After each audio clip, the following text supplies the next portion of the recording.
아침을 시작하는 슬기로운 방법. 오늘 내게 이로운 뉴스. 류영희의 출발 새아침.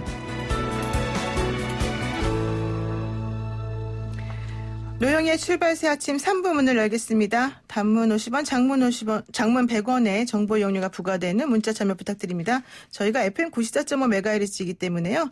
샵 누르시고 0945 0945 누르시면 되고요. 우물정 연구소로 보내주시면 저희가 문자 참여 가능하겠습니다. 자, 먼저 3부에서 경제 박뉴스부터 만나보죠.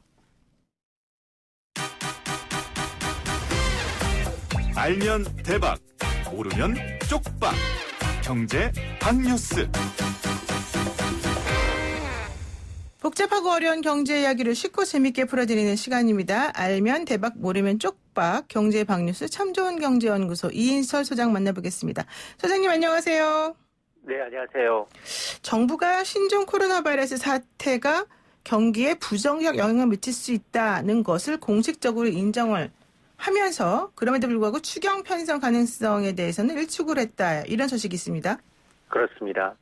이 과거 사스와 이 메르스 사태 당시에 우리 경제는 2분기 연속 마이너스 성장을 했습니다. 2003년 당시보다도 중국 경제가 이 세계 경제에서 차지하는 비중은 4배로 커졌죠. 중국과의 직접 교역은 물론이고 내수 소비까지 꽁꽁 얼어붙을 조짐입니다. 어제 이 홍남기 경제부총리가 이번 신종 코로나 바이러스 사태가 조기 종식이 안 될 경우 우리 경제에 하방 압력으로 작용할 수 있다라고 인정을 했습니다. 따라서 이번 사태가 우리 경제에 찬물을 끼얹지 않도록 수출과 내수 지원에 총력을 다하겠다라고 강조했는데요. 다만 일각에서 제기되고 있는 추경 편성과 관련해서는 현재로선 검토한 바가 없다라고 선을 긋고 있습니다. 올해 예산 지금 제대로 집행되지 않은 1월이었죠. 그리고 2월밖에 안 됐는데 경제 수종으로서 이번 사태가 이제 우리 경제에 미치는 파급 영향을 좀 더 지켜보겠다라는 의미입니다. 그리고 이미 이제 방역 예산비 208억 원을 집행하고 있고 필요하다면 목적 예비비 2조 원 가량을 투입한다라는 계획입니다. 자, 이번 사태가 그럼에도 불구하고 이제 이 관광, 무역, 중국을 오가는 직접 교역뿐만이 아니라 내수 시장 위축까지 이어질 조짐을 보이고 있죠. 따라서 2015년 메르스 사태 당시 11조 5천억 원의 추경을 편성했던 것처럼 선제적 차원에서 재정 확대를 통해 우리 경제가 2분기 연속 마이너스로 떨어지는 것은 막아야 되는 게 아니냐라는 주장도 만만치가 않습니다. 네, 쌍용차에 의해서 현대 기아차도 중국산 부품 조달에 차질이 빚어지면서 공장 가동을 일시 중단한다는 소식이 있네요. 그렇습니다. 세계 공장 역할을 하는 중국이 마비가 되면서 글로벌 공급망이 거의 파격을 받고 있습니다. 중국 다수 지방정부가 9일까지 춘절 연휴를 연장했고요. 후베이성은 13일까지입니다. 이 때문에 이 한국 자동차 부품 업체들이 중국에 세운 공장 가동이 중단되고 있고요. 여기에 세계 최대 자동차 부품 업체인 보쉬의 중국 내 60여 개 공장이 가동을 중단했습니다. 이 보쉬라는 업체는 자동차 엔진부터 전자 장비까지 거의 모든 자동차 부품을 생산하는 완성차의 종합 시장으로 불리는데요. 이 보쉬의 중국 공장 가동 중단으로 인해서 현대 기아차뿐 아니라 벤츠, 아우디와 같은 거의 모든 글로벌 완성차 업체가 보쉬의 부품 없이 차를 만들기 어려운 형편입니다. 당장 쌍용차는 이 중국에서 들어오는 전자부품 와이어링 하네스라는 제품의 재고 부족으로 오늘부터 12일까지 한시적으로 공장 가동을 중단하겠다라고 밝혔고요. 기아차 역시 지금부터 중국에서 주로 조달해온 이 부품 공급 차질로 인해서 오는 6일부터 14일까지 광명 소아리 공장, 화성 공장, 광주 공장의 가동을 순차적으로 중단하기로 했습니다. 현대차도 지금 국내외에서 이 부품의 대체 공급선을 찾고 있습니다만 여의치 않으면 일부 라인 가동이 중단될 위기입니다. 네. 문제는 사태가 장기화되면 지금 중국산 자동차 부품뿐만이 아니라 배터리, 휴대폰, 가전, LCD, 반도체 등 업계 전반의 생산 차질이 불가피한 상황입니다. 그렇군요. 그러다 보니까 신종 코로나 바이러스 영향으로 원화 가치도 4개월 만에 최저치로 떨어졌다는 소식이 있네요. 그렇습니다. 어제 춘제 연휴 맞추고 11일 만에 개장한 중국 증시가 8% 가까이 폭락했습니다. 2015년 8월이 5년 만에 가장 큰 낙폭인데요. 이날 중국 정부는 이 증시 안정책으로 금융시장에 약 205조 원을 긴급 투입했습니다. 그럼에도 불구하고 낙폭을 줄이지 못했는데요. 다행히 이제 신종 코로나 악재를 선반영했던 코스피는 0.01% 소폭 하락하는 데 그쳤습니다. 그러나 문제는 환율인데요. 원달러 환율이 폭등했습니다. 어제 서울 외환시장에서 원달러 환율은 하루보다 3만 20전 올라서 1,195원에 마감을 했는데요. 종가 기준 지난해 10월 이후 넉 달 만에 최고치입니다. 문제는 신종 코로나 바이러스 확산 기조가 사그라질 때까지 원달러 환율의 상승 압력은 지속될 가능성이 높은데요. 중국 경제 1분기 성장률이 이번 사태로 기존 6% 성장 전망에서 4%로 낮아질 것이다라는 분석이 제기가 되면서 어제 위안화 가치가 폭락했습니다.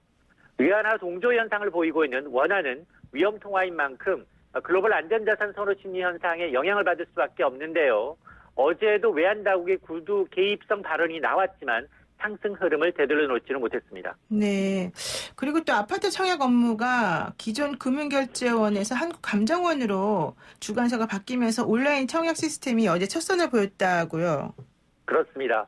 국토부와 한국감정원이 새롭게 선보인 아파트 청약 시스템 청약홈이 어제 오픈하자마자 이 청약 희망자가 몰리면서 일시 서버가 다운되는 등 홍역을 치렀는데요. 이 청약홈은 기존 청약 사이트 아파트 투유를 개편해 만든 새로운 청약 시스템입니다. 청약 업무가 이제 기존의 금융결제원에서 한국감정원으로 이관되면서 한국감정원은 대법원, 이런 24와 같은 다른 이제 시스템과 연계해서 새로운 청약 시스템을 오픈한 건데요. 이 사이트는 공인인증 통해서 본인 확인한 이후에는 주택 소유 여부, 부양가족 수, 그리고 청약 자격을 통해서 시거래가, 취득일, 주택 소유 현황을 한눈에 파악할 수 있는 장점이 있습니다. 하지만 어제 이 접속 지원은 이 청약 업무 이관을 위한 주택법 개정안이 국회 통과가 지연된 탓도 있는데요. 법 개정이 늦어지면서 청약 관련 개인 정보가 지난달 설 연휴 직전에야 금융결제원에서 넘겨받으면서 벌어진 해프닝이다라는 분석입니다. 네. 오늘 말씀 여기까지 드릴게요. 고맙습니다. 네, 고맙습니다. 네, 지금까지 참 좋은 경제연구소 이인철 소장이었습니다.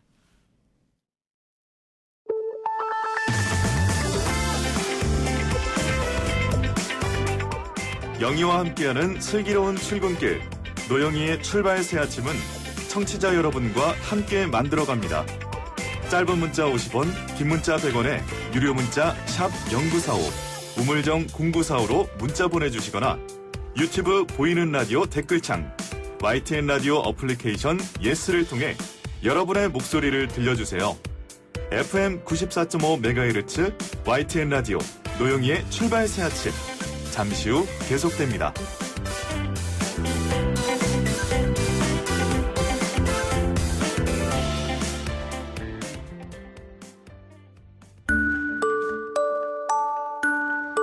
시사 인물 토크쇼 한 분만 판다.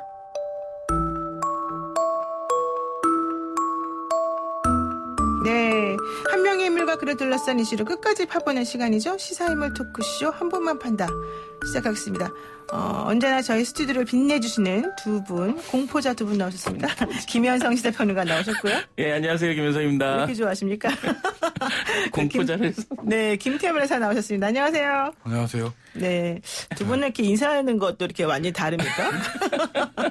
자, 정치의 뜻은 있었으나 공천을 포기한 자 혹은 포기 당한 자, 공포자들이 말하는 공천 이야기. 지난주 너무 호응이 뜨거워서 유행되겠다. 오늘 2탄 한번 할 겁니다. 아이, 공포자 괜찮은데. 포기는 괜찮죠? 포기는 배추가 내가 되는 보기에는 건데 포기 지금. 당한 자로 하는 게 맞을 네, 것 포기 같은데. 야, 이거 공포자들 이거 딱 이렇게 기획 아니랑 시놉시스 같은 거 만들어가지고 네.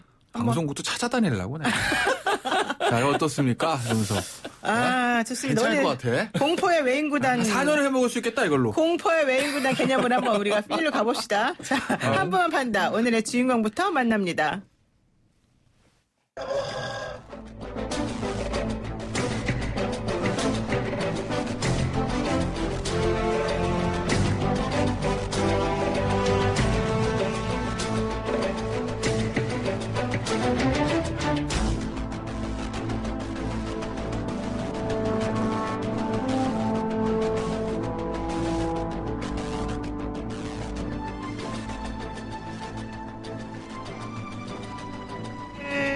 한 분만 판다의 주인공 험지 출마자인데요. 제가 사실은 그 싱크를 준비했었었는데 조금 약간 차질이 빚어졌습니다. 죄송하고요. 저는 좋은 것 같아요. 왜요? 비장하잖아요. 그러니까 뭔가 음악이 두두두두둥 막. 진짜 긍정자다. 왜 이 사람을 공포시켰을까? 그러니까. 아니 이해가 안 가네. 백지. 험지가 아니라 백지. 굉장히 기분 나쁜데? 그거는 내가 막 하려고 막 그러는데 너 안 돼.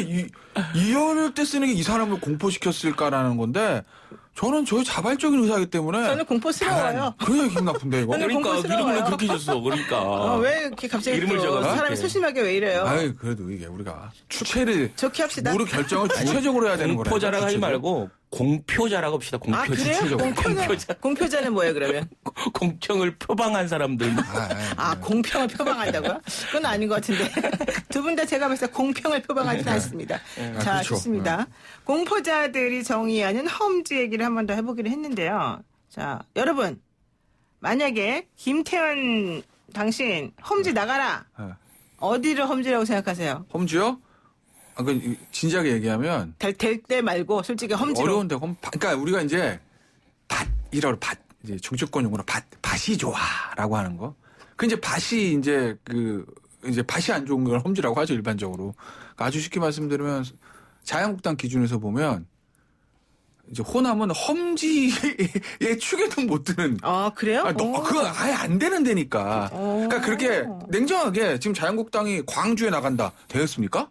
안 돼요. 뭐 이정현 전 의원, 현 의원이 2번 됐는데 그때는 사실은 조금 굉장히 이례적인 거였고 그때는 그 순천에서 나름대로 민주당 쪽에 공천 분란 때문에 호남은 사지죠, 사지. 네, 조금 얻어걸림 측면이었고 진짜 맞습니다.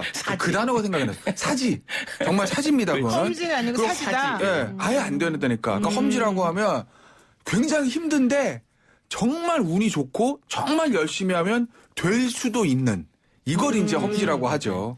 그러니까 민주당 계열에서 그래서 어디냐고요? 대답을 좀 하시고 하세요. 어디냐고요? 지역을 말씀하세요. 지역을. 서울에서는 제가 험지 강남 가불병 강남 서초 송파 험지라고요? 본인에게? 빼고 네, 강남 송파 서초 빼고 그다음에 대부분 험지라고 볼 수 있죠. 강북은 다. 이분들 참 되게 전략적으로 말씀하시네. 다 험지라니까? 그래요? 말도 안 되는 것 같은데. 아니 진짜 그렇잖아요. 왜냐하면 지금 보수 정당이 강북 쪽에서 여기 깃발 꽂으면 되는 데라는 데가 용산 정도죠. 용산이랑 그다음에 좀 강북 쪽에서는 없어요 거의. 그리고 예를 들면 이제 서대문 지금 누구죠? 우상호 의원이 하는 그쪽은 이성원 전 의원하고 두 사람 이제 크로스로 왔다 갔다 하는 정도였고. 어떻게 보세요? 굳이 이제 기준을 세우자면 한 3번 연속 이제 같은 당. 그러니까 예를 들면 민주당은 민주당, 뭐 자한당이면 자한당. 그러니까 지자체 선거와 국회의원 선거를 3회 이상. 자한당 그러면 안 된대요. 자유한국당. 자유한국당. 3회 이상 어떤 같은 당이 반복해서 당선된 곳이 이제 반대당한테는 험지의 개념이 되지 않을까. 지금은 뭐 험지를 나가라기보다는. 그래서 본인도 어디냐고요. 본인도 어디냐고요. 저는 뭐 강남, 서초, 송파 이런 데가 험지가 아닐까 싶어요. 민주당 입장에서는. 강남 상부 빼먹고 서울은 다 해볼만 해요. 그렇군요. 원래 전통 다만 이번엔 모르겠는데 전통이 조금 그렇다는 거죠. 그러면 일단 강남, 서초 이런 데를 사실 두 분한테 줄 리는 없고 거기 빼놓고 나가라 그러면 일단은 감지받고 나가는 거죠. 코로나나 나가라니까요.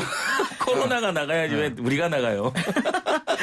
지금 이 험지 출마 얘기를 가장 고민이 많은 분이 아마도 황교안 대표가 아닐까 생각이 드는데 종로를 왜 못 나가고 있느냐. 지금 박지원 의원 같은 경우에도 좀 전에 인터뷰하시면서 배짱이 없어서 못 나간다고 내가 지난번에 말했다 뭐 이런 얘기 했단 말이죠.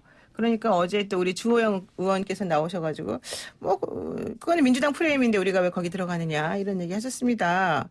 황 대표 종로를 가실까요? 안 가실까요? 지금 분위기는 안 가는 분위기다. 자, 지금 분위기는 종로를 안 간다고 치면 자 얻는 것과 잃은 것은 뭐가 있습니까? 얻는 것은 뺐지.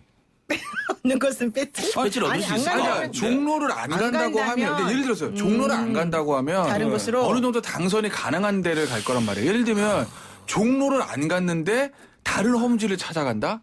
이거 뭐 예를 들면 종로에 나가서 이낙연 총리하고 총리 대 총리 대결 양쪽 완전 장수야 되고 예전에 보면 진짜 그 일기토잖아요. 삼국지 오락할 때 뭐 일기토예요 이거. 네. 그죠?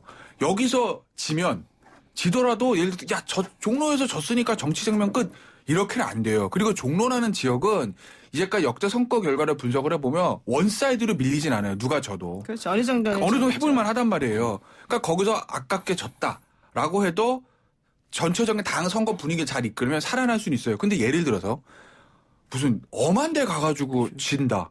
이거 회복 안 됩니다. 예를 들면, 정말 예를 들어서 굉장히 죄송한 얘기지만 박영선 의원의 9로 5일 가가지고 윤건영 국정상황실장 졌다. 회복 안 돼요. 윤건영 국정상황실장한테 죄송한 얘기지만 급이 안 되거든요. 이낙연 총리하고는 대선 후보가 아니니까. 그러니까 그런 것까지 생각하면 지금 만약에 종로를 안 간다고 하면 당선이 그래도 좀 가능한 가능성 높은 데를 찾는 것 같은데 얻는 것은 뺐지. 잃은 것은 대선 후보. 대선 후보 잃는다. 네. 어떻게 보세요, 김현성? 그러니까 이제 당선 가능한 험지 이 말 자체가 무슨 굉장히 이제 비오는 달밤 같은 얘기예요. 비오는 달밤이 왜요? 가끔 와요 밤에. 아니 비오는 달밤 괜찮잖아요. 달밤인데 비가 오지는 않잖아요. 얼마나 낭만적이에요. 비 오는 날은 달이 없잖아요. 달이 없어요? 그렇죠. 비 오는데 달이 어떻겠어요. 안 보이는 거지. 그래서 이제 그게 굉장히 좀 이렇게 말이 안 되는 얘기고 그걸 예를 들어서 황희 의원 같은 경우는 따뜻한 아이스 커피 같은 얘기다. 뭐 이런 식으로 비꼬기도 했잖아요. 지금 미지근할 수 있겠다, 약간 어떻게 보면 싸움이 있을 때 이제 쟁지라 그러잖아요.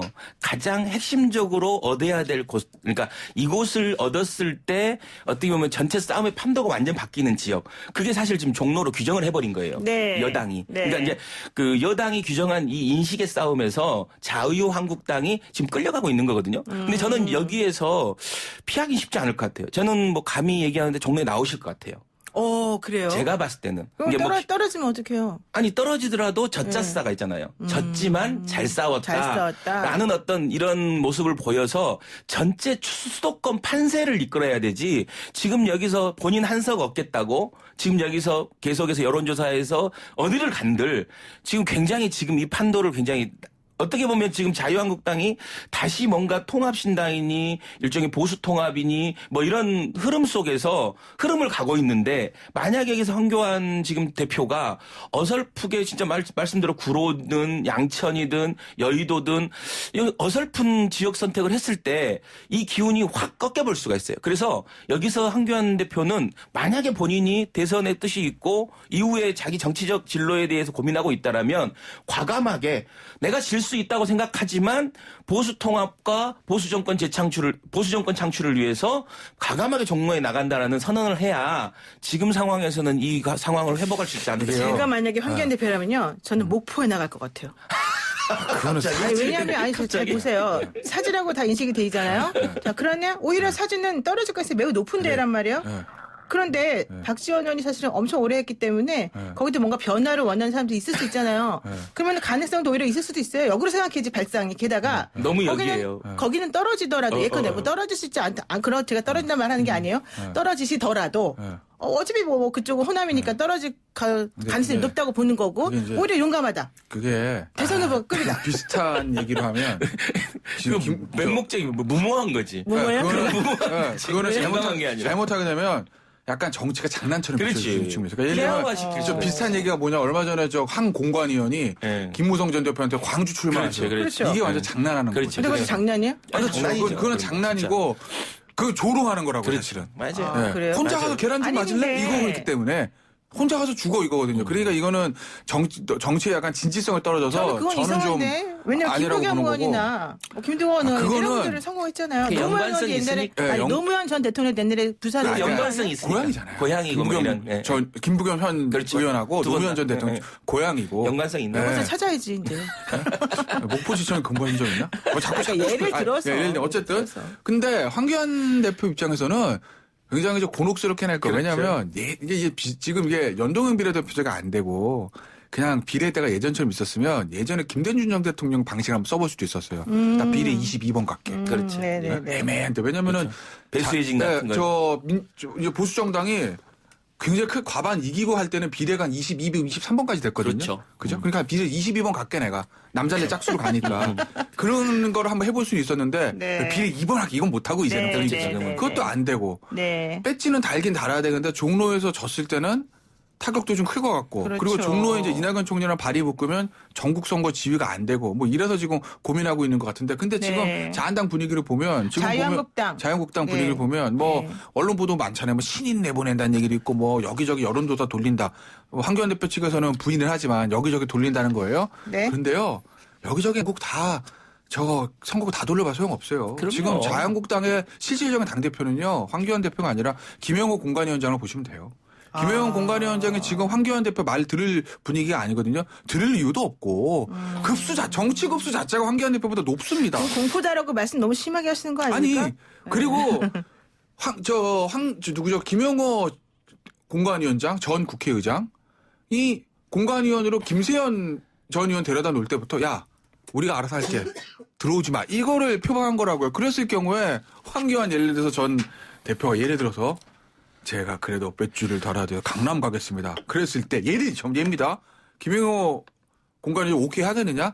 아닐 거라. 그래서 아니, 아마 지금 그것도 있고 지금 당 안에서 지금 홍준표 전 대표나 김태호 이런 거물급 중량감 있는 사람들을 험지에 나가라 그런 거 아니에요? 네, 그렇죠. 고향 출마하지 말고 험지에 나가라라고 하는 요구가 받아들여지기 위해서는 그렇죠. 본인 스스로 험지에 가야 그게 이제 맥락상 맞는 거예요. 그렇지 않을 때 네. 만약에 홍준표 전 대표가 고향인 뭐 어디냐요? 창녕 이런데 출마를 예를 들면 안 하고. 공천을 안 했을 때 무소속으로 나왔을 때 명분이 별로 없어요. 봐라.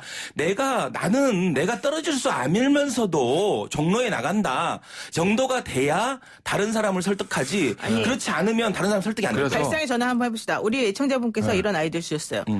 7021 쓰시는 분인데요. 네. 이낙연 전 총리에게 강남 나오라고 하세요. 이러던데요. 그쪽이 민주당 얘기하셨으니까 절 쳐다보고 뭐 어쩌라고. 아니 종로는 이낙연 총리 입장에서는 험지예요. 상징적인 의미가 네, 있는 네. 거고 종로는. 그리고 종로가 왜냐면 종로가 민주당 입장에서 보면 정세균 지금 총리가 2번 되기 전까지 다 보수 정당이 맞아요. 됐었거든요. 예. 물론 압도적으로 된 건 아니지만. 그렇죠. 예, 그래서 이제 뭐 민주당 쪽이 이거 종로 만만한데 맞아요. 아니야라고 이제 그리고 지난 종로의 선거도 사실 인구 구성 비로 뭐 좀 약간 노년층이 많으세요. 맞아요. 좋습니다. 그러니까. 예, 근데 그러면 젊으신 분 이분 한번 여쭤볼게요. 고민정 전 청와대 대변인 있잖아요. 네. 어제 그러니까. 민주당에 입당했는데 이분은 그냥 험지 가겠다 이러잖아요. 그런데 특히 나오는 게 심장에 가리키는 곳으로 간다. 여기가 어딜까요? 광진, 서초, 동작? 동작일 듯해요. 제 동작을 느낌에는. 말하는 거야? 이수진 전 부장판사가 원래 거기 나간다고 그래서 그랬어요? 이수진 판사는 어떻게 갈지 모르지만 네. 동작에 가지 않을까. 왜냐하면 이제 일산을 가게 되면 일산은 약간 고민정 대변인의 어떤 이렇게 보면 분당 출신이거든요. 분당 고등학교를 나왔어요. 그래서 그분도 일산 사람들은 분당을 진짜 진짜 잘하시네. 그런 게 있어요. 그런 게 그래서 뭐예요? 그런 약간 분당에 대한 약간 일산 사람들이 갖고 있는 약간 좀 묘한 감정이 있어요. 그래서 그래요? 굉장히 그것부터가 좀 그렇고 고민정 대변인을 일산에 이렇게 공천을 하게 되면 네. 지금 부동산 문제가 핫하게 지금 이야기되고 있는데 현 정부의 부동산 이슈가 계속해서 쟁점이 될 가능성이 높아요. 그래서 고민정 대변인은 일산보다는 동작이나 광진을 더 선호하지 않을까 개인적으로는. 그리고 실제로 그렇게 갈 수도 있어요. 왜냐하면 고민정 대변인은 이제 정치를 오래 한 사람이 아니잖아요. 그렇죠. 그래서 계산이 없을 거예요. 생각보다는. 그래서 굉장히 무모할 수도 있고 굉장히 이제 용감할 수도 있다. 그런 게 지금 고민정 대변인은 지금 활발 타오르고 있는 거잖아요. 어디든 보내주면 내가 가서 싸우고 이기겠다라는 뭐 이런 어떤 의지가 강한 상황이기 때문에 동작이나 광진에 가지 않을까. 근데 조금 더 당선 가능성이나 이런 걸 보면 동작에 갈 가능성이 좀 있지 않을까라는 개인적인 생각이 들어요. 모르겠어요, 저는. 저 관심 있게 하면 전 좋은 데 갈 것 같은데. 좋은데? 네. 좋은 데가 어디예요? 아니 왜냐면은 당선 가능성이 아주 높은데. 고민정 전 왜냐면 대변인. 예를 들면 지금 없어. 예를 들면 전략 보내. 공천한다는 거예요? 냉정하게 네, 지금 네. 청와대 출신들이 70명, 80명 내려왔잖아요, 사실은. 예? 그래서 솔직히 말씀드리면 청와대에서는 명수는 정확히 모릅니다. 한 70명 정도 된다고 그쵸, 하는데 그 정도 된다고 하죠. 청와대에서는 솔직히 다 행정관까지 살리고 하면. 싶을 거예요. 그건 본성이에요. 그건 나쁘다는 게 아니라 그건 청와대의 본성이에요. 제가 대통령이 있어도 내가 청와대에서 내 밑에서 근무했던 사람들 가서 여의도 가서 배지 달아서 나의 우군이 되는 그렇죠. 건 그건 인간의 본성이니까 그게 맞아요. 나쁜 게 아니라. 근데 당에서는 부담일 거란 말이에요. 그 70명을 다 공천을 주는 게. 그래서 이제 양정철 원장도 이제 야, 그거 안 된다는 얘기들 하는 거고. 그렇죠. 다 경선 당청 간에 왜냐 그게 잘못 터지면 2016년 새누리당 꼴 나거든요. 그래서 네. 청와대도 조심스럽고 당도 조심스러운데 네. 청와대 입장에서 보면 그래도 이 사람들은 꼭 살려야 돼. 라는 사람들 중에 최우선순위 아마 윤건영 국정상황실장하고 고민정 대변인 있을 수밖에 없다. 맞아요. 네. 그죠? 그렇다고 보면 고민정 네. 대변인과 대통령과의 거리감, 고민정 대변인과 김정숙 여사의 거리감 같은 거 생각을 해봤을 때. 김정숙 여사가 예를- 친합니까 그분이? 안 그냥 어쨌든 청와대에서 근데 고민정 대변인 제가 친속하게 정확히 모르겠어요. 고민정 대변인은 원래 제2부속실 출신이잖아요. 원래 여사 김정숙 여사를 커버하다가 고민정이죠. 아니, 그러니까 김정숙 여사, 그러니까 죄송합니다. 부대변인을 할 때 그렇지. 김정숙 여사하고 같이 많이 다녔거든요. 그렇죠. 예, 예. 그러니까 부속실은 쉽게 아니고. 예, 이제 예. 부속실 아니고. 그래요. 예. 그러니까 이제 김정숙 여사를 이제 커버를 했었죠. 그러고 있다가 이제 대변인이 된 건 승진한 건데 내부 좋습니다. 승진한 건데 어찌 됐건 간에 예. 그렇다고 보면 윤건영 국정상황실장의 구로 오리란 거 굉장히 좋은 지역이거든요. 오케이. 좋습니다. 거기에 비견되는 당선 가수 높은 지역. 그렇다면 광진일과 동정백보다는 좀 더 전 좋은 데로 갈 것 같은데요. 네, 좋습니다. 마무리 한 줄 평 듣고 저희가 마무리요? 정리하겠습니다. 정치인에게 험지 출마란 무엇인가? 한 줄 배팅이다. 평. 배팅이다. 배팅이다. 네. 올인 배팅. 그래서 올인 배팅이다. 제가 만약에 지금 유승민 전 네. 대표잖아요. 통합하고 제가 종로 간다고 선언합니다. 역시 그러면 멋집니다. 떨어져도 당 먹어요, 다. 역시 멋집니다. 좋습니다. 우리 팽수 평론가님 어떻습니까? 저는 뭐 비 오는 달밤 같은 거다. 네, 두 분 말씀 오늘 여기까지 듣겠습니다. 고맙습니다. 네, 고맙습니다. 네, 감사합니다. 지금까지 김태현 변호사, 김현성 시사평론가와 함께했습니다.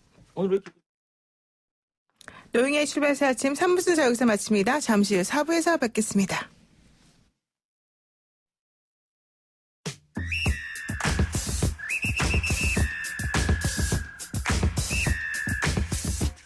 영희와 함께하는 슬기로운 출근길 노영희의 출발새 아침은 청취자 여러분들과 함께 만들어갑니다. 짧은 문자 50원, 긴 문자 100원의 유료 문자 샵 0945, 우물정 0945로 문자 보내주시거나 유튜브 보이는 라디오 댓글창, YTN 라디오 어플리케이션 예스를 통해 여러분의 목소리를 들려주세요. FM 94.5MHz YTN 라디오 노영희의 출발새 아침. 지금 충남 진천군 인재개발원에는요, 중국 우한에서 온 교민 173명이 머물고 있습니다. 신종 코로나 최대 잠복기인 14일 동안 1인 1실로 생활을 하고 있는데요. 도시락을 드시고 계신다고 하죠. 주민들의 배려와 양해로 교민들의 건강을 담보할 수 있는 이번에 수용과 관련해서 진천군의 모습은 어떤지, 그리고 도움의 손길을 내민 주민들의 건강을 위한 조치들은 어떻게 취해지고 있는지 한번 들어보겠습니다. 송기섭 진천군수 전달이 연결돼 있습니다. 군수님 안녕하세요.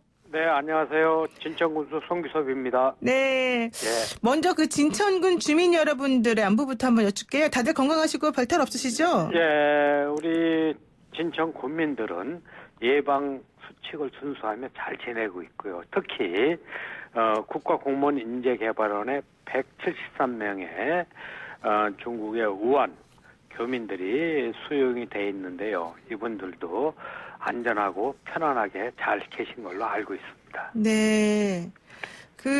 혹시 진천이 원래 처음에 이제 격리 수용지로 얘기가 되면서, 예. 좀 오지 말아라, 이렇게 격앙된 분위기도 사실 있었지 예. 않습니까? 근데 예. 지금은 현재 분위기가 달라졌다. 또 주민분들이 예. 환영한다. 이런 얘기를 하신다던데요. 예. 우리 한국 정부에서 신종 코로나 바이러스 감염 공포에 떨고 있는 우한 국민들을 국내로 귀국시킨 건 참 잘한 처사라고 많은 국민들이 생각을 하고 있습니다. 단지 우한 교민들을 수용해야 될 장소 문제에 있어서 정부 당국이 또 진천군하고 사전 협의 없이 진행이 되었고, 또 혁신도시에는 209만 평이라는 작은 면적에 2만 6천 명이 밀집되어 있습니다. 그리고 수용되어 있던 인재개발원 주변에 학교나 유치원, 어린이집이 많이 있습니다. 그래서 입지로서는 부적정하고 또 여러 좋은 지역이 많습니다. 진천을 포함해서 그런 지역에 했으면 해서 반대 의사를 표명을 했습니다. 그렇지만은 정부가 대응할 수 있는 시간이 현실적으로 많이 부족했고, 또 타국에서 공포에 떨다 들어온 우리 국민을 예면할 수 없기 때문에 우리 주민들이 이분들을 포용을 하고 또 반대 플랜카드라든가 제거를 하고 또 이분들을 환영하는 SNS 활동을 적극 펼치는 등 높은 역량과 성숙한 시민의식을 보여줬습니다.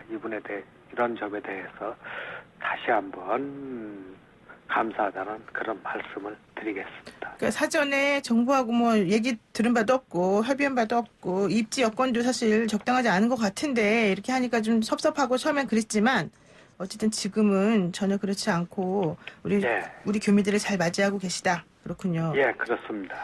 그 인재개발은 혹시 그 관련해서 주민분들 말씀 한번 직접 들어보신 게 있으세요? 예, 저희는 주민들하고 공무원들하고 12명이 24시간 인재개발원 앞에서 비상근무 상황실 또 소독초소 또 현장 감시단 등을 운영을 하고 있습니다. 네. 그래서 현재까지 경찰 병력 등 일부 경비가 철저하게 격리되어서 이분들이 수용되어서 생활하는 것에 대해서 군민들도 상당히 안심을 하고 있고요. 또 우리 진천군에서는 군민들의 안전 대책 또 수용된 교민들의 그 불편 해소로 해서 최선을 다하고 있습니다. 특히 저희들이 인재개발원 그 입구에 출입 차량에 대해서는 그 소독을 3중 방역 시스템을 구축해서 추진하고 있습니다. 자동 소독이나 수동 소독, 대인 수까지 현재 하고 있고요. 또 인재개발원 주변이라든가 흑신도시 인구 밀집 지역을 하루에 2회 이상 그 방역을 실시를 하고 있다는 말씀을 드리겠습니다. 그렇군요.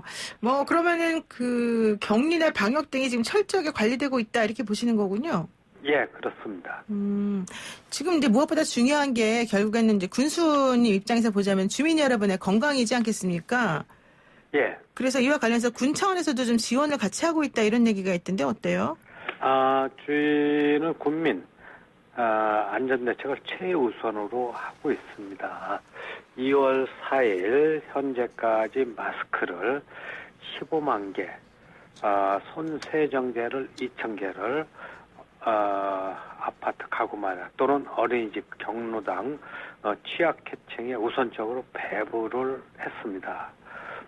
마스크 같은 경우는 1인당 하루에 1개가 교체 가능하도록 모든 가구에 배부할 계획입니다. 앞으로도 마스크 한 50만 개, 또 손세정제 10,000개를 추가 확보해서 방역에 최선을 다하겠다는 말씀을 드리겠습니다. 네, 그러니까 군 재난안전대책본부를 구성하고 철저한 방역 대책을 추진 중에 계시고 마스크나 손세정제 등도 지금 계속해서 잘 공급하고 계시다 이런 얘기인데 그런데 그 일부 보도에서는 진천에 마스크가 부족하다 또 지급되는 마스크도 질이 좋지 않다 뭐 이런 얘기도 나오던데요.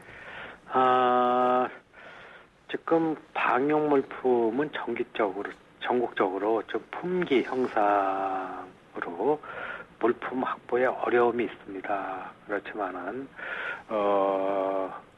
방역 물품을 만드는 공장이라든가 또는 중앙 방역대책본부에서 진천 같은 경우는 특별히 방역 물품을 많이 보급을 하고 있습니다.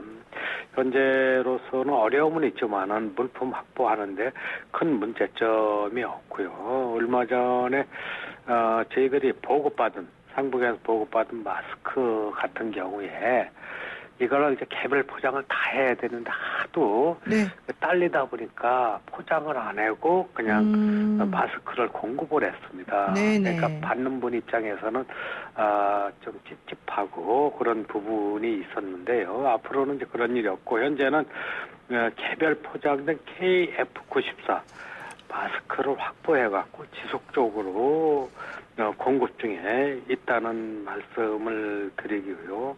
또 중요한 거는 주민들의 심리적 불안감 해소로 해서 저희들도 적극 홍보도 하고 있고요. 또 언론기관에서 이 부분을 좀 관심을 갖고 국민들이 좀 편안하게 대응을 했으면 좋겠다는 말씀을 드리도록 하겠습니다. 그렇군요. 그리고 또 진천에 도움의 손길도 이어지고 있다는 소식이 들리던데요. 예, 이번 도매 속고율이 사방에서 뻗치고 있는데 참 우리 대한민국 국민들이 어려움을 처할 때 잘 극복을 한다 이런 생각을 들고 있고요. 또 서울시라든가 성동구청, 또 일부 남해군, 또 한국문인협회 등에서 방역 물품 등 필요한 저기를 많이 대주고 있고요. 또 민간 차원에서 햇반이나 간편식 또는 어린이집을 무료 소독을 해준다든가 또는 후원금이라든가 컵라면, 흑마늘, 엑기스 또 주민들이 귤이라든가 마른 계란, 구운 계란 등을 많이 도와주고 있어서요. 저희들의 수용된 우환교민들한테 간식용으로 많이 지급을 하고 있다는 말씀을 드리겠습니다. 네, 그렇군요. 그리고 또 진천은 좀 안타까운 거는 지역 행사가 연기됐다 이런 소식이 들리면서 지역 경제에 타격이 조금 있을 것으로 보인다 뭐 이런 얘기 나오던데 괜찮습니까? 예, 상당히 어려운 점이 많습니다. 진천에는 우선 지역 행사에 있어서 그 정월 대보름 행사나 체육 행사 등을 다 취소를 다 했습니다.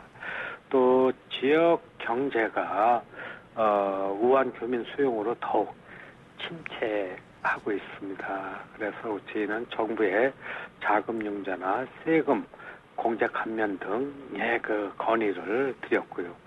또 지역 상권을 위해서 혁신도시 내 11개 공공기관이 있습니다. 공공기관에 당분간 구내식당 이용을 좀 자제하고 지역 식당이라든가 상가를 이용토록 협조 요청을 했고요. 또 각종 회의도 진천에서 개최 좀 해달라는 부탁을 했습니다. 저번 30일 날 문재인 대통령과의 그 통화에서도 지역 농산물 판매 감소에 대비해서 좀 적극적인 관심과 지원을 부탁드린 바도 있습니다. 앞으로 지역 경제 활성화를 해서 다각적인 지원이나 그런 저기를 검토를 하도록 이렇게 하겠습니다. 네, 그렇군요. 이제 그럼에도 불구하고 교민들을 따뜻하게 맞아준 우리 진천 주민들에게 국민의 한 사람으로서 저도 감사한 마음을 드리는데요. 교수님께서 마지막으로 혹시 하시고 싶으신 말씀이 있다면 어떤 게 있을까요? 저와 진천군 공직자는 교민 여러분들이 편안하고 계시다가 안전하게 가족의 품에 들어갈 수 있도록 각종 지원을 아끼지 않을 것입니다. 그리고 이와 같은 어려운 기회에 온정의 손길을 뻗어주신 국민 여러분 진실로 감사를 드리겠습니다. 우리 진천군은 국민 여러분들과 함께 안전과 생명을 지키고 이 난국을 헤쳐나가는데 최선의 노력을 다하겠다는 말씀을 드리겠습니다. 국민 여러분들의 많은 응원과 관심을 부탁드립니다. 네, 저희 YTN 그 보이는 라디오로 지금 보고 계시는 정들령님께서요. 군수님 최고입니다. 이렇게 또 응원의 댓글을 보내주셨네요. 네, 감사합니다. 네, 고맙습니다. 오늘 말씀 여기까지 듣겠습니다. 예, 감사합니다. 네, 지금까지 송기섭 진천 군수와 함께했습니다. 친절한 시사, 시원한 통찰, 노영희의 출발 새아침.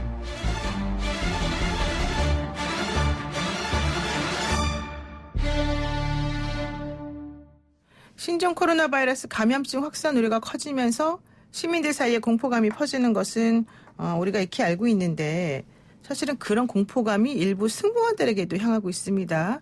자녀가 다니는 어린이집에서는 엄마가 승무원이다 이렇게 말하니까 등원을 시키지 말아달라는 연락을 하기도 했다는데요.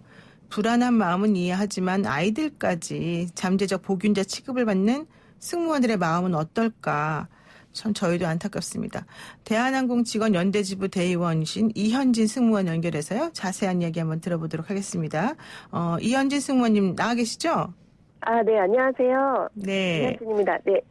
그 감염 위험을 무릅쓰고 업무를 수행하는 승무원들 여러분들이 참 많이 고맙기도 하고 또 한편으로는 좀 미안하기도 하고 그런 심정인데요. 또 주변 시선 때문에 이중고를 겪고 있다 이런 얘기도 들리더라고요. 그러니까 승무원분들은 옷차림이나 머리 모양만 보더라도 직업을 알아챌 수 있는데 요즘에 이 신종 코로나 바이러스 사태 이후에 혹시 사람들의 시선이 조금 달라졌다든가 좀 힘들다든가 뭐 이런 게 있으실까요? 그래서 시선에 대한 느낌은 잘 모르겠지만 이제 저도 그런데 저희 아이들 학교나 학원에서 제가 승무원이라는 거 대부분 다 알고 있거든요. 그렇죠. 네네네. 그렇다 보니까 좀 아무래도 이번 사태 이후에 좀 승무원들 그 아이들한테 뭐 이런저런 얘기가 오간다라는 얘기를 들었기 때문인 건지는 모르겠지만 네. 어떤 승무원은 아이 데리러 가서 다른 학부모님이 승무원 아니세요라고 물어봤는데 저 중국 다녀오지 않았습니다라고 지레 그냥 겁먹어서 대답을 했었다고 하더라고요. 네. 좀 이번 일 겪으면서 좀 그냥 별일 아니고 중국 다녀오지 않은 승무원들도 많은데 네. 좀 승무원이라는 집단 자체를 너무 그 바이러스 보균자 취급하는 마음들이 좀 있지 않나 싶습니다. 네, 혹시 우리 이현지 승무원께서는 자녀가 있으실까요? 네네네. 혹시 아이들이 어떻게 됩니까? 나이가? 나이 지금 한 명은 14살 됐고요. 네. 네, 둘째는 13살 됐습니다. 지금 그러면 이제 초등학생, 중학생 정도 될 것 같은데. 네네네. 예, 그 학교에서 혹시 이 자녀분들에 대해서 엄마가 승무원이니까 니네 좀 뭐 어떻게 해라 이런 얘기를 혹시 들었다는 얘기가 있던가요? 학교에서는 딱히 그런 얘기는 없는데요. 네. 이제 그냥 뭐 일반적으로 저희 학교에서 뭐 중국을 다녀온 적이 있는지 가족들이 중국에 체류한 적이 있는지 그런 네. 설문지는 한 적이 있습니다. 그렇군요.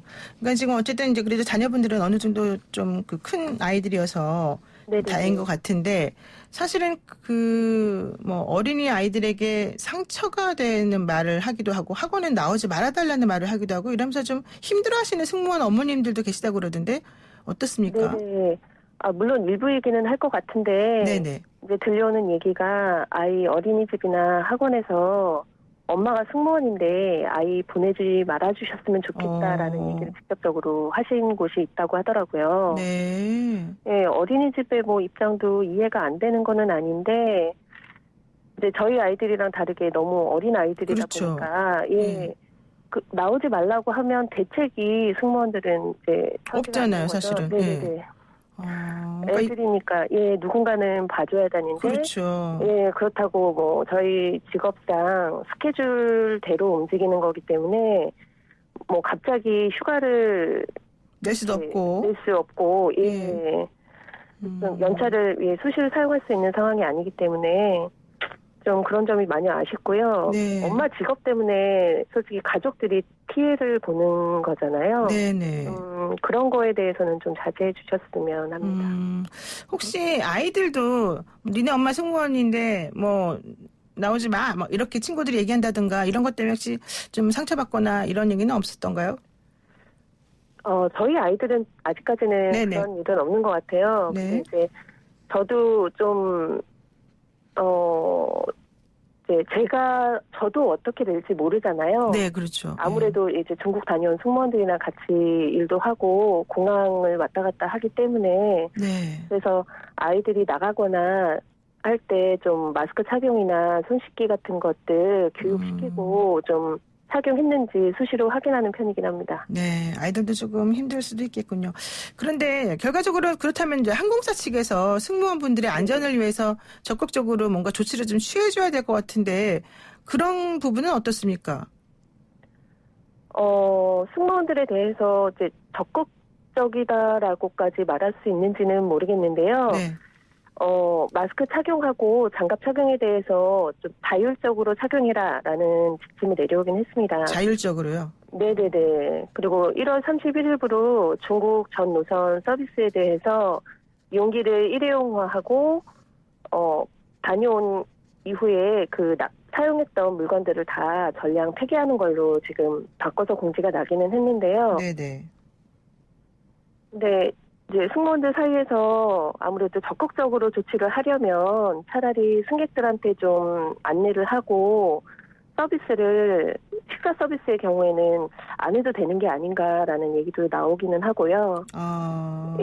일부에서는 차라리 방역복 입고 우한을 다녀오는 게 더 나을 수도 있다 이런 얘기가 나오기는 합니다. 차라리 거기 갔다 오는 게 낫겠다 이런 얘기까지 하신다고요? 네네. 그러니까 왜냐하면 우한 전세기에서는 방역복을 입고 일을 했잖아요. 네, 그랬죠. 예. 근데 지금 현재 이제 다른 노선에서는 일회용기를 다 폐쇄한다라는 것 말고는 네. 승무원들이 그냥 마스크나 장갑 없이 착용만으로만 이제 서비스를 해야 하니까 네네. 아무래도 불안은 하죠, 승무원들이. 예. 그럼 요즘에 사실 마스크 대란이라고도 불릴 정도로 품귀 현상이라는데 승무원들께는 그래도 제대로 공급이 되나 봅니다. 일단 전 노선, 중국 노선에서 전 노선으로 확대돼서 한 100개 정도 마스크가 탑재되기는 하는데요. 네. 이제 이게 기종에 상관없이 100개이다 보니까 좀 큰 기종들의 경우에는 모자란 경우도 있고, 그리고 이제 그 일반 안면 마스크로 탑재가 되고 있기 때문에, 네. 예, 승무원들 거의 대부분이 이제 KF 수치가 있는 KF80이나 그렇죠. KF94 마스크를 사서 개인적으로 착용하는 경우가 많습니다. 개인적으로. 그러니까는 회사에서 네네네. 공급하는 마스크가 조금 부족한 경우도 있고 그래서 개인적으로 마련을 하는 또 상황이 됐다. 네네네. 그리고 이제 비말로 감염이 된다고 하는데 네네. 그냥 일반 안면 마스크가 비말을 어느 정도나 막아준다는 그런 것에 대해서 좀 불안감이 있지 않나 싶습니다. 그렇군요. 그리고 또 사실 이제 출입국 수속을 담당하시는 이제 업무들을 하시게 되면은 접촉하는 그 사람 수가 엄청나게 많잖아요. 네네네네. 그리고 이 지상 직원들도 사실 많이 힘드실 것 같아요. 어때요? 지나가다가 안 그래도 네. 지상 직원분 중에 마스크를 쓰지 않고 일하시는 분이 계셔서 네. 제가 마스크를 왜 안 쓰시냐라고 여쭤봤더니 지급되는 마스크가 이제 인원수에 맞지 않아서 후배들한테 먼저 쓰라고 하셨다고 하더라고요. 아이고. 예, 그런 부분들은 좀 안타깝지 않나. 좀 그 인원수 파악을 좀 제대로 해서 지급을 해야 맞는 게 아닌가 싶습니다. 그렇군요. 예, 그리고 비닐 장갑의 경우에도 이분들이 아무래도 이제 짐택이나 뭐 이런 것들 접착성이 강하기 때문에 네. 사용에 좀 불편함이 많아서 끼지 그렇죠. 않는 경우가 많다고 하셨고, 그 게이트 직원들의 경우에는 여권이랑 이제 탑승권을 같이 검사를 해야 되잖아요. 네네. 예, 그것 때문에 좀 많이 불편하다고 하시더라고요. 비닐 장갑이. 그렇죠. 아무래도. 직원의 경우에는 사이즈가 맞지 않아서 많이 크기 때문에 더 불편해서 사용하지 않는다고 하시더라고요. 일부 병원에서 진료 예약을 할 때 의료기관 전산 시스템에 이제 보면은 승무원들이 해외 국가 어디 갔다 왔다 이런 게 확인이 되기 때문에 진료를 거부하는 사례도 있었다 이런 얘기도 들리는데 맞습니까? 예, 저도 이제 기사 보고 많이 놀라기는 했는데요. 네. 예전 메르스 사태 이후에 중동 지역 다녀온 사람들의 경우에는 이제 본인한테 메시지가 가고 의료 서비스를 받을 때 뭐 열이 있거나 의심 증상이 있으면 보건당국에 신고하도록 그렇게 이제 시스템화되어 있는데요. 네네. 예, 그게 지금 중국 노선에도 해당이 되는 것 같습니다. 제가 기사를 보고 주변에 간호사분으로 일하시는 분이 계셔가지고 그분한테 여쭤봤더니 네. 입국하고 14일 이후에 진료를 받으러 다시 오라고 안내를 한다고 하시더라고요. 아무래도 그런 입국 이력이 조회되는 걸 보면 정부의 지침이 있었던 게 아닌가 싶습니다. 그럼 너무 서러웠겠어요. 그렇겠죠. 아니 근데 지금 이 승무원으로서 근무하시면서 혹시 좀 아프시거나 뭔가 조금 증상이 있는 것 같다라고 걱정하시거나 이런 분들도 계십니까? 제 주변에는 딱히 현재까지는 없는데요. 네. 이제 우려의 목소리가 많죠. 아무래도 이제 저는 이제 주변에 아이 있는 승무원들이 좀 많다 보니까. 그렇죠. 예, 나도 중국 갔다 왔는데 혹시나 내 아이들한테 이게 감염될까봐 되지 않을까 많이 걱정된다 이런 얘기는 있습니다. 그러니까 요즘에 이제 무증상 감염 얘기가 나오면서 네네네. 결과적으로는 뭐 공항에 들어오시고 나가시는 이런 분들 승객분들이 증상이 없는 것처럼 보인다 하더라도 네네네. 혹시 어떻게 될지 모르니까 이제 걱정하시는 분들이 많이 있다. 저도 이제 그런 얘기를 듣긴 들었었거든요. 네네네네. 아무래도 그런 뉴스가 자꾸 나오니까 걱정은 많이 되죠. 그러면은 지금 우리 이제 이현진 승무원께서는 대한항공 지금 연대지부 대의원이시란 말이에요. 직원 네네네. 연대지부잖아요. 네네. 그러면 이 직원들하고 이 회사 간에 뭔가 좀 협의를 한다거나 그래서 앞으로 어떻게 좀 대처해야 된다거나 이런 식으로 얘기되거나 같이 협력하고 이런 게 있습니까? 지금 현재까지로는 저희 회사에서 이렇게 공식적으로 뭔가 조치를 이제 이렇게 하자라는 대책이 좀 빨리 나오는 편이 아니었고 네. 제대로 공지가 되지 않는 경우가 많았어서 이제 저희도 회사에 요구서도 보내고 성명서도 발표하고 하기는 했는데요. 네. 그런 것들이 있은 이후에 좀 조치가 이루어지다 보니까 좀 늦은 감이 좀 많았던 것 같고요. 네. 예, 좀 이런 일이 있을 때마다 좀 느끼는 건데 네. 정부도 그렇고 회사도 그렇고 노동자들한테 필요한 게 뭔지 좀 먼저 물어봐서 필요한 것들을 조치를 해줬으면 네. 좀 대처가 좀 더 쉽지 않았을까 하는 아쉬움이 있습니다. 그러면 지금 제일 필요하신 게 뭐예요? 그 방역 대책이죠. 아무래도 네. 이제 저희 제대로 된 마스크를 좀 승무원들은 솔직히 업무상으로 지금 현재로는 마스크나 장갑 같은 것이 이제 안전 조치에 해당하는 걸로 지금 생각되잖아요. 그렇죠. 예. 그렇기 때문에 승무원들에게 안전 용품을 좀 제대로 지급해야 될 것 같고요. 승무원들에게뿐 아니라 이제 공항 직원들 네네. 전체에 해당하는 얘기일 것 같은데 그런 것들을 제대로 지급하고 좀 방역이나 이런 것들에 대해서도 조치가 어떻게 이루어지고 어떻게 된다는 것을 정보를 좀 공개적으로 바로바로 알려주셨으면 좋겠고요. 네. 정부 쪽에서도 솔직히 마스크의 경우에는 기내에서는 승객들한테 이제 어떤 일이 발생할 경우에 대비해서 드리는 거기 때문에 기내에서 착용하는 것보다는 일단은 공항에서 착용하고 오는 게 더 낫지 않나 싶거든요. 네. 출입국 수속을 할 때나 아니면 뭐 티켓팅을 할 때 좀 공항에서 필요하신 분들을 좀 필요하신 분들에게 지급하는 방향으로 하는 게 낫지 않을까 싶은 생각이 듭니다. 그렇군요. 알겠습니다. 오늘 말씀 여기까지 제가 듣겠습니다. 네, 네, 고맙습니다. 감사합니다. 네, 지금까지 대한항공 직원연대지부 대의원 이현진 승무원이었습니다.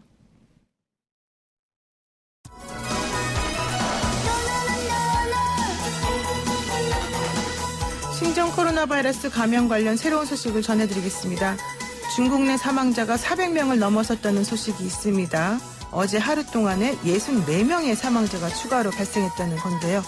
미국에서는 두 번째 사람 간 전염 사례가 발생하면서 확진자가 11명으로 늘었다고도 합니다. 그리고 또 이런 소식도 있네요. 러시아가 자국에서 신종 코로나 바이러스 확진 판정을 받은 외국인을 추방할 수 있는 조치를 내놨다고 합니다. 전염병 앞에서 인간의 본성이 드러나는 순간이 아닌가 싶어서 안타깝기도 하지만 이번 위기를 슬기롭게 극복하기 위해서 사람을 우선으로 생각하는 구제공주가 무엇보다 중요하지 않나 싶습니다. 노영의 출발새 아침 내일 아침 7시 정각에 변함없이 슬기로운 내용으로 다시 찾아뵙겠습니다. 고맙습니다.